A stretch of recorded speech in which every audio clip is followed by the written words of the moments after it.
नमस्कार सर। नमस्कार। आपका बहुत बहुत स्वागत है हमारे इस चैनल में स्क्रिप्टिंग इन टाइम। मैं कृत्य हूँ। और नमस्कार सभी दर्शकों का। हम दोनों ही आप सभी लोग का स्वागत करते हैं स्क्रिप्टिंग इन टाइम चैनल में, जहाँ पे हम हर एपिसोड में सिनेमा के ग्रामर और सभी इम्पोर्टेंट चीज़ों के बारे में सर से पूछते हैं। तो पिछली बार हमने सर से पूछा था कि मेज़ॉन सीन और अमेज़ॉन अभी लिटरेचर और सिनेमा में, और फिर उसके बाद हम उसमें और गहराई में गए थे।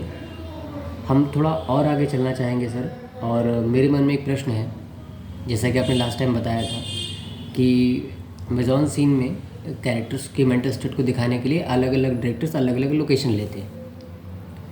तो एक कहानी में बहुत सारे किरदार होते हैं, तो कितने किरदार और कितने मेंटल स्टेट्स हो गए। तो एक जो नया डायरेक्टर है और ये मेज़ॉन सीन मेज़ॉन अभी जिसने जाना है और ये ग्रामर अपनी फिल्म में यूज़ करके सिनेमा बनाना चाहता है, तो इतने सारे किरदार हैं, इतने सारे मेंटल स्टेट्स हैं, तो वो लोकेशन कैसे चूज़ करें? क्या उसका अप्रोच हो लोकेशन को लेकर? देखिए, लोकेशन जब हम लोग बोल रहे हैं तो कोई भी हिंदी फिल्म ले लीजिए जी। अगर कहानी गांव में है, गांव का लोकेशन दिखाया जाता है। गांव का जब नायक शहर आता है तो शहर का लोकेशन दिखाया जाता है। जब वो नायक नायिका के साथ डांस करता है, रोमांस करता है, कश्मीर की वादी का लोकेशन दिखाया जाता है। जंप कट करके सीधे वहाँ चले जाते हैं। कहानी अगर बॉम्बे में चल रही तो वहाँ की चीज़ दिखाई जाती है। या बोला जाता है कि शिमला की ट्रेन से वो पहुँच रहा है तो शिमला दिखाया जाता है ना। लोकेशन ये हुआ, ये सिनेमेटोग्राफिक नहीं हुआ। अच्छा, सिनेमेटोग्राफिक कैसे हुआ कि हम लोकेशन नहीं बोलेंगे, हम मेज़ॉन सीन बोलेंगे। मेज़ॉन सीन यानी एक ऐसा सेट माने व्यवस्था, सेट ऑफ इमेजेस नहीं जो इसे नाटक में सेट बनाया जाता है ना, कि या स्टूडियो में भी सेट बनाया जाता है घर वगैरह का। तो ऐसा सेट जो कैरेक्टर के मेंटल स्टेट को रिफ्लेक्ट करे। तो this set can contain multiple locations और जस्ट वन लोकेशन? वही तो बताने जा रहे हैं जी सर। कि वो जो रिफ्लेक्ट करे में का मतलब हुआ कि एनहांस करे। क्योंकि जैसे ही किसी चीज़ में लाइट पड़ती है वो हमें और साफ दिखने लगता है। तो जब रिफ्लेक्शन पड़ रहा है यानी किसी लाइट का रिफ्लेक्शन ही पड़ेगा, अंधेरे का तो नहीं जी, तो उसमें वो ज़्यादा दिखने लगेगा, मतलब उसको एनहांस करेगा। शब्द सही है? बिल्कुल। अब ये है कि हम लोकेशन जब लेते हैं, जब नायक नायिका जहाँ जाते हैं, कहानी जैसे से जहाँ जाती है वो लोकेशन बदलता है। मेज़ॉन सीन में क्या होता है कि एक ऐसा लोकेशन लेते हैं जिसमें मेज़ॉन सीन के सारी ज़रूरतें पूरी हो जाती हैं।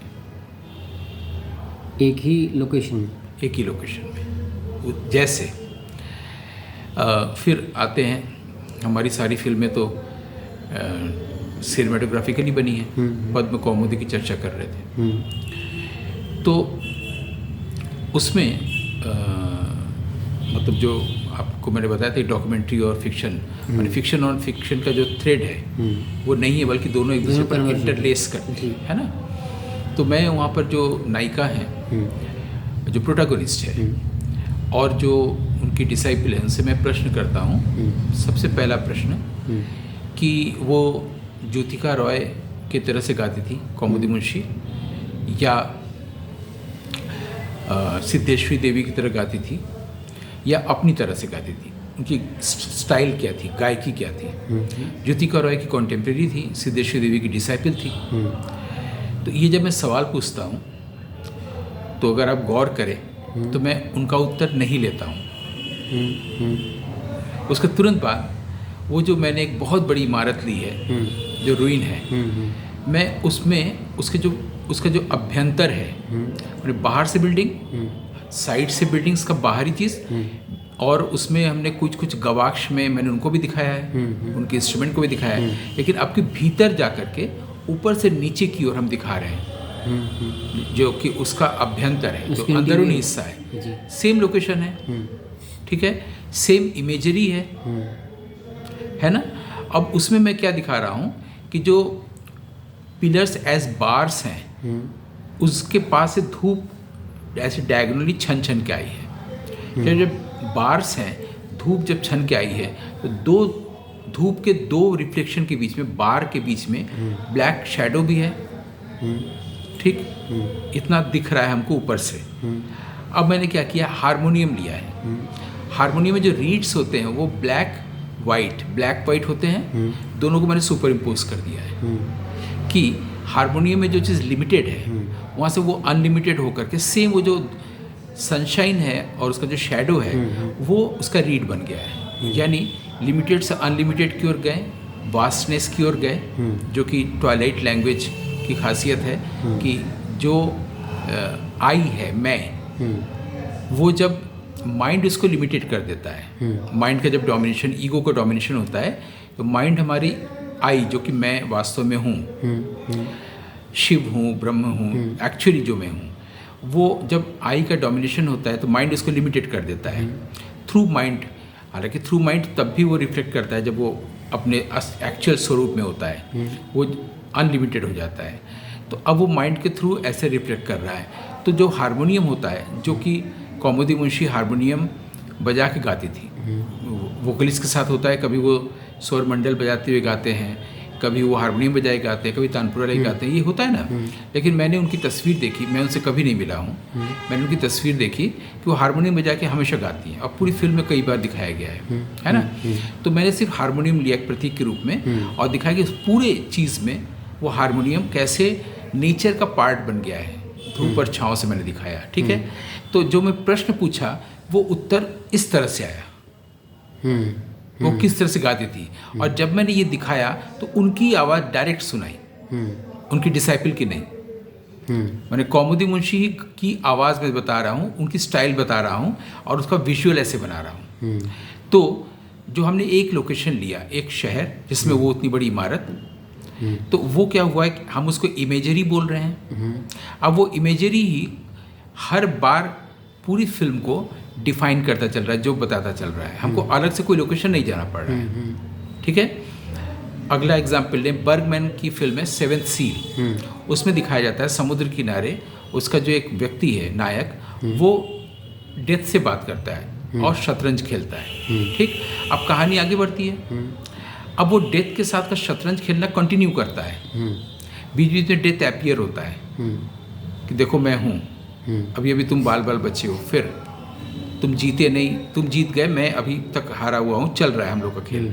और बोलता भी देखो फिर तुम नहीं जीते, या मैं अभी भी नहीं हारा हूँ, वो चल रहा है। यानी वो जो इमेजरी है वो कंटिन्यू करता है शुरू से आखिर तक, सेम लोकेशन मेजॉन सीन दोनों साथ साथ लेके चल रहे हैं। तो इसमें भी एक ही लोकेशन में इमेजरीज एक है और इमेजेस बदल रहे हैं। तो इस तरह से हम लोग ये सीख सकते हैं अपने सीनियर्स से कि पहली बात है कि कैरेक्टर का जो मेंटल स्टेट है, कैरेक्टर का उत्तर भी डॉक्यूमेंटेशन जब हो रहा है तब भी हम इमेजरी से दिखा रहे हैं। ये नहीं कि मैंने पूछा आपने कब से संगीत शुरू किया, आपका जन्म कहाँ हुआ, ये सब उसमें नहीं आ रहा है। जो प्रश्न जो हमको पूछना है कि उनकी गायकी क्या थी, स्टाइल ऑफ सिंगिंग क्या था, वो मैंने दिखाया भी, सुनाया भी। यानी कान से सुनते हुए हम उनको उसमें दिखा रहे हैं इमेजरीज में।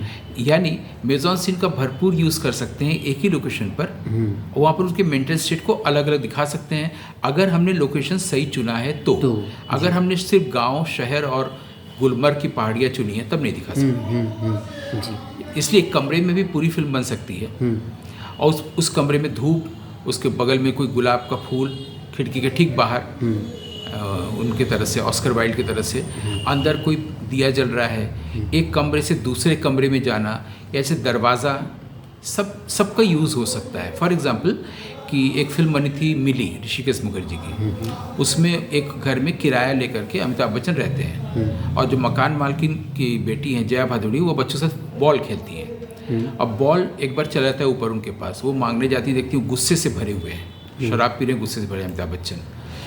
उसका फिर वो खेल दिखाता है, बॉल फिर जाता है, बच्चे दरवाजे को देखते हैं, ऑडियंस समझ जाती है कि दरवाजे के पीछे गुस्सा है, दरवाज़ा गुस्से का प्रतीक बन जाता है। ऐसी एक फिल्म थी कोरा कागज़। कोरा कागज़ में क्या होता है कि विजय आनंद नायक है, जया भादुड़ी हैं, वो अपनी सास से बात कर रही हैं, दोनों की बातचीत के बाद अचानक फ्रेम में से वो विजय आनंद गायब हो जाते हैं, नायक गायब हो जाते हैं, और वो उनको उस बात बुरी लगी है, वो जाके अपने कमरे में अपने आप को बंद कर लेते हैं, दरवाज़ा बंद करने की आवाज़ आती है, यानी नाराज़गी के लिए वो दरवाज़ा हो गया। दरवाज़ा ने उनके मेंटेस्ट को बताया कि वो नाराज़ है। यहाँ पर दरवाजे का प्रयोग, ये दरवाजे का मतलब नाराज़गी हो गई, वहाँ दरवाजे का मतलब गुस्सा था, है ना। ऐसे ही मासूम एक फिल्म बनी थी शेखर कपूर की, जो पूरी तरह से ऑर्सन वेल्स के फ्रेम्स थे उसमें। तो उसमें क्या होता है कि नसरुद्दीन शाह, उसकी वाइफ शबाना आज़मी, उनकी 2 बच्चियाँ, उनकी जो एक और पत्नी है, उनका जो बेटा है वो उसको लेके आया, जिसको एक्सेप्ट नहीं किया गया है, ठीक है। अब आप मान लीजिए ऑडियंस है, ऑडियंस के पास कैमरा रखा गया है, और यहाँ से नसरुद्दीन शाह ऑफिस से आता है, ऑफिस से बहुत थका मांदा है, मेंटल स्टेट भी अच्छा नहीं है, ऑफिस का भी काम प्लस घर में सब लोगों ने एक्सेप्ट नहीं किया उस बच्चे को। तो हम लोग देख रहे हैं कि नसरुद्दीन शाह यहाँ से कैमरे की ओर बढ़ रहा है, ठीक।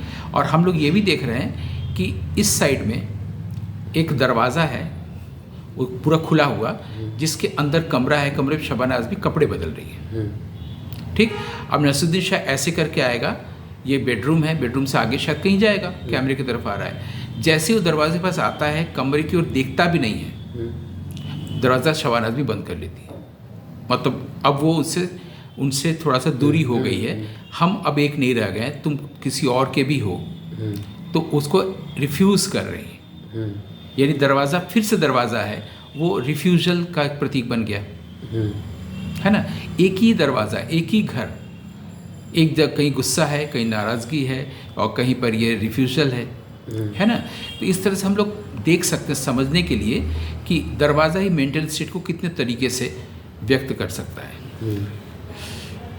बहुत बहुत धन्यवाद सर, आपने बहुत अच्छे से हमें ये समझाया कि वो बात क्लियर हो गई जो आप पूछना चाहते हैं कि मेंटल स्टेट को दिखाने के लिए हम कैसे लोकेशन चुने, और बहुत सारे लोकेशन लें या एक लोकेशन भी हो जाएगा। एक लोकेशन लें, जैसे कि आपने बताया कि एक कमरे में भी फिल्म बन सकती है, एक हम ऐसा ऐप्ट लोकेशन लें जहाँ पर हम सभी मेंटल स्टेट को रिफ्लेक्ट करा सकें।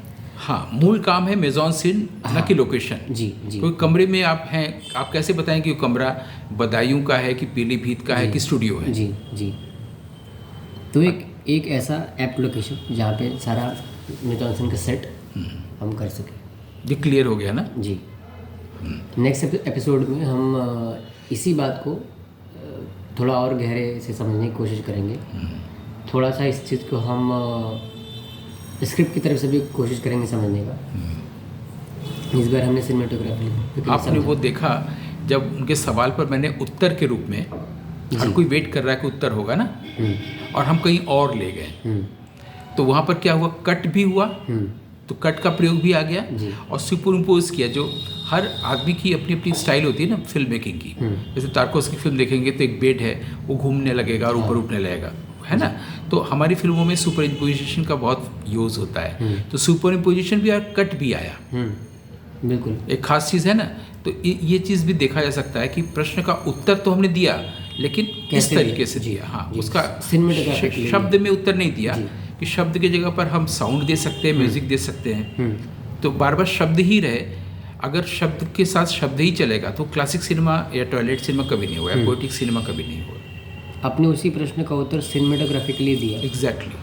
तो और जैसे जैसे लोगों को अवेयर करते जा रहे हैं, मीडिया स्टडीज़ में, मास कम्युनिकेशन में, फिल्म स्टडीज़ में, लोगों को इसमें और गहरी रुचि होती जा रही है। जी जी, ठीक है सर, हम लोग नेक्स्ट एपिसोड में जल्दी मिलते हैं। Thank you very much.